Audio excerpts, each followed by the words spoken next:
Ever since 9/11, there's been a real heightened level of security on the Great Lakes, St. Lawrence River, and our oceans on the east and west coast. So let's take a look at what's really going on out there with the security forces as we join the RCMP, Canadian Coast Guard, and Ontario Provincial Police on Lake Ontario. Within minutes, we were underway, leaving Toronto skyline behind. Once clear of the islands, the Simmons, a big cat, was up on plane and running for the border in the middle of Lake Ontario, and the patrol was underway. Upon arrival at the border, the Coast Guard crew prepared the rib for launch while I talked with Constables Alex Crew and Dennis Roberts about the Marine Security Enforcement Team's role. Well, the Marine Security Enforcement Team was started in 2005. It's a joint forces operation with Coast Guard, RCMP, the OPP, and a number of municipal police forces and regional police forces. Well, in a nutshell, the purpose of the Marine Security Enforcement Team is border integrity on the water.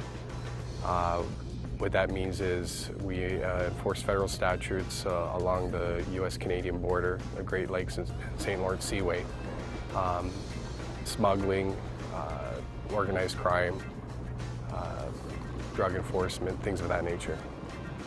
Checking boats that have been purchased in the United States is part of our mandate to ensure that they do report it to customs and pay the appropriate duty. Specifically, at the beginning of the season, we checked a number of vessels that were en route from the United States to Canada, and we would confirm with customs after we've checked them that they did in fact check and pay whatever tariffs were associated with that purchase. Our normal activities, unless we're involved in project-oriented stuff in supporting the land units that are already in place, like border integrity units and stuff within the RCMP, we'll just do normal vessel checks, but we tend to concentrate in areas in the border. So we have some kind of a border nexus because that's our primary function. So we have some vessel that's in and around the border we've witnessed cross the border. And then we'll do a vessel check. We're looking for safety equipment, the normal stuff that's done during any vessel check. But then we're also looking for documentation of the vessel and documentation of people on board and the purpose of their trip, where they're going from, where they're coming from, where they're going to, what their plans are. Are they actually transiting the border, or are they just running along the border?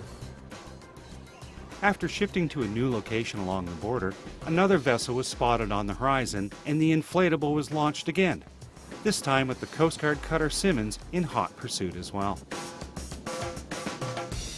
After a busy day, it was time for the officers to haul the rib aboard and for the paperwork of keeping the border secure and the water safe completed for another day.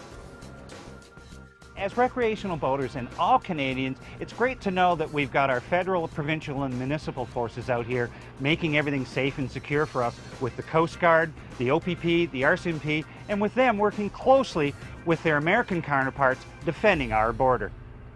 Sir, just put your hands on your back, please. Oh, guys, I told you, I've got the documents at home. I can prove it.